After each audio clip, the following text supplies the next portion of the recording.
Mesdames, Messieurs, bonjour. Ce qu'il faut retenir de l'actualité. Rendez-vous à Dori pour le 53e anniversaire de la fête de l'indépendance. Le flambeau a été remis au chef-lieu de la région du Sahel pour perpétuer les retrouvailles des Burkinabés autour de cette date historique. Un soutien de taille pour la coalition de l'opposition syrienne. La Maison-Blanche l'a reconnue comme seule représentante du peuple syrien après bien des hésitations. Mais tout d'abord, le président du Faso, Blaise Compaoré, a reçu hier après-midi à Koudougou le haut commandement militaire. Le chef de l'État a aussi accordé des audiences aux délégations venues du Ghana, de la Côte d'Ivoire, du Niger et du Togo. Le président du Faso a remercié les uns et les autres pour leur implication effective dans les festivités du 11 décembre à Koudougou, festivités qui ont été reconnues par tous comme étant un grand succès populaire. Voilà donc les images de ces audiences accordées par le chef de l'État. Un jour après, les échos de la fête résonnent toujours dans nos oreilles et ces couleurs éblouissent nos vues. Les festivités du 52e anniversaire de l'indépendance du Burkina se sont achevées hier soir à Koudougou par la cérémonie de remise du flambeau au gouverneur du Sahel. C'est Dori qui abrite l'année prochaine les manifestations du 53e anniversaire. Reportage Abdourahmane Zongo.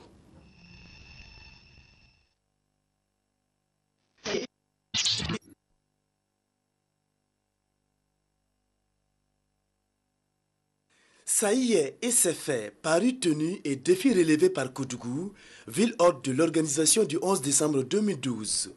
Satisfecit organisationnel du 52e anniversaire du Burkina Faso et les regards sont à présent tournés sur la région du Sahel, d'où ce passage du flambeau au gouverneur de la région du Sahel. Je crois que le chef de l'État a eu raison de faire confiance à la région du Centre-Ouest. Et la région du Centre-Ouest lui a montré vraiment qu'elle méritait cette confiance. Nous avons assisté à une commémoration magnifique et nous tenons à remercier les populations, les autorités locales, le gouverneur, l'ensemble du comité régional d'organisation, mais la mairie, les personnes aux ressources de la ville qui se sont vraiment mobilisées pour faire de cet événement-là un succès mémorable. Le ciel peut être illuminé en guise d'au revoir.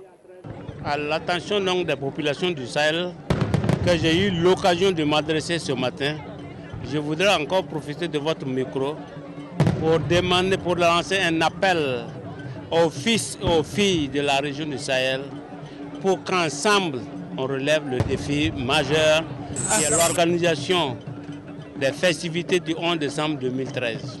La réussite dans la célébration de la fête anniversaire du Burkina Faso dans la cité du Cavalier Rouge commande aux autres régions en liste le même défi, sinon de faire mieux.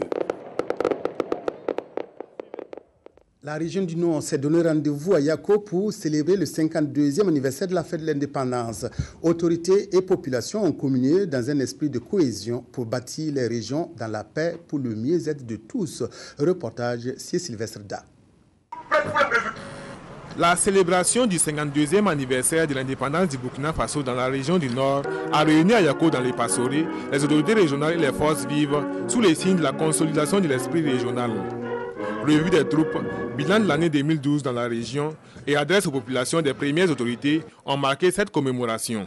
La région du Nord compte 4 provinces et je pense que c'est nécessaire que nous montrions à la population que effectivement la région forme une et une seule, donc à travers ces 4 provinces-là. Nous avons appelé la population, les filles et les fils de la région à la cohésion sociale, à l'entente pour amorcer véritablement le développement de la région du Nord. À l'occasion, les efforts et les mérites des fils et filles du Nord ont été reconnus. Les plus méritants ont reçu des décorations dans les divers ordres burkinabés. Ils étaient au total 83 Burkinabés et amis du Burkina à être distingués. Je dois dédier cette décoration à l'ensemble de mes collaborateurs. Je vois ça comme étant un honneur collectif et que vraiment c'est le travail de tout le monde qui a contribué pour que je sois distingué. Pour moi, c'est beaucoup plus une reconnaissance aux actions posées, mais beaucoup plus un appel aussi et pour davantage mériter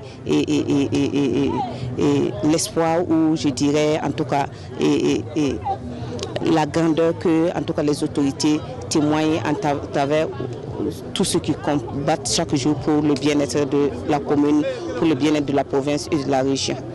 La parade civile et militaire a été l'apothéose de cette commémoration de la fête du 11 décembre.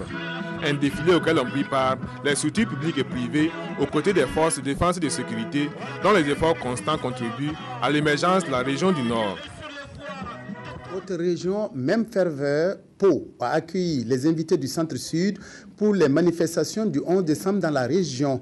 Comme un peu partout, décorations, défilés et adresses ont marqué la journée d'hier. Reportage Nyarkiteda.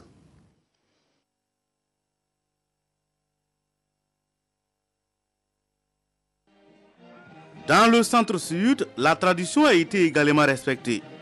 C'est à l'unisson que les populations ont célébré à Pau dans le Naouri, le 11 décembre 2012, le 52e anniversaire de l'accession à l'indépendance du Burkina Faso. Moment d'introspection pour faire le bilan de 12 mois écoulés et de faire la projection pour l'avenir. Au centre-sud, la règle a été respectée. Et le gouverneur de la région, après avoir félicité les forces vives de son entité territoriale pour le respect de l'éthique et du droit observé durant le double scrutin, a invité ses administrés à la collaboration mutuelle, à la culture de la paix, socle d'un développement humain durable. Nous avons célébré le 52e anniversaire sous le signe de la paix, de la solidarité du Burkina. Et vous avez vu l'engouement de la population autour de la fête. Ça veut dire que déjà, nous savons que les gens adhèrent à la paix. Les gens savent aujourd'hui que la paix est devant toute chose, toute réussite, tout développement. À Pau, 35 personnes ont vu leur effort récompensé pour le travail bien fait. Cette distinction est par ailleurs pour moi une invite à plus d'ardeur au travail, à plus d'abnégation et je pense que je ferai tout pour ne pas décevoir, je ferai tout pour mériter la distinction qui vient de m'être faite. La commémoration du 11 décembre à Pau pour le compte de la région du Centre-Sud a connu la participation d'une forte délégation ghanéenne avec à sa tête le ministre régional de Upper East Regions. Tout comme dans les autres localités, les populations de Pau ont eu droit à une grande parade civile, militaire et paramilitaire, dont les passages de la troupe théâtrale Zono, des archers de Pau, de l'association des pêcheurs et du détachement commando de Pau ont particulièrement retenu l'attention de l'assistance. D'autres points de l'actualité, 3 pays de la sous-région, le Burkina, le Mali et le Niger, ont été choisis pour des études sur la participation citoyenne. Des recommandations ont été faites et c'est pour les passer en revue que se déroule depuis ce matin à Ouagadougou une rencontre régionale qui se penchera aussi sur les défis de la participation citoyenne. Reportage Salinana. La participation citoyenne est le droit de prendre part à la gestion des affaires publiques de son pays. Ce droit que l'article 21 de la Déclaration universelle des droits de l'homme consacre à tout citoyen est parfois menacé selon le Centre pour la gouvernance démocratique CGD. En 2011, une étude a été initiée au Niger, au Mali et au Burkina Faso pour analyser, comprendre et définir les obstacles liés à la participation citoyenne et les défis à relever pour son exercice dans le Sahel. Il y a 3 axes qui nous intéressent particulièrement. L'accès à l'information, parce que pour nous c'est un droit qui est clé, un droit clé pour l'opérationnalisation du droit à la participation citoyenne. Donc nous sommes en train de voir dans quelle mesure l'expérience du Niger, qui est relativement avancée en la matière, peut constituer une base de diffusion dans les 2 autres pays. Il y a aussi la question de l'analyse et du suivi budgétaire, parce que c'est un instrument qui peut être utilisé aussi bien au plan national qu'au plan local pour rendre les autorités publiques plus responsables dans l'utilisation des ressources budgétaires, mais aussi pour légitimer auprès des populations les prélèvements fiscaux qui sont faits. Et puis il y a aussi la question de la gouvernance du secteur de la sécurité, parce que c'est une problématique qui se pose dans les 3 pays surtout dans le contexte actuel. Et l'idée, c'est de voir comment on peut échanger ensemble pour prendre des initiatives au niveau de la sous-région en matière de gouvernance du secteur de la sécurité. Les participants à cette rencontre régionale de Ouagadougou vont donc en 48 heures examiner les recommandations proposées pour la promotion de la participation citoyenne dans les 3 pays. Ils devront aussi réfléchir sur le développement éventuel d'une plateforme commune pour la mise en œuvre de ce droit essentiel. Pour des aliments sûrs dans les pays ACP a été lancé en 2010 le programme EDS, un atelier national d'évaluation des risques sanitaires et phytosanitaires des aliments se tient à Ouagadougou pour s'accorder sur les contours de ce programme. La rencontre est organisée par la Commission de l'Union européenne en collaboration avec le PAFAPS, le programme d'appui aux filières agro-silvo-pastorales. Ernest Kambiré, reportage. Évaluer les risques sanitaires et phytosanitaires pour des aliments sûrs dans les pays ACP, les experts ici réunis se donnent 3 jours pour revisiter les enjeux, les implications, la méthodologie de l'analyse des risques, base de l'intervention du programme EDS.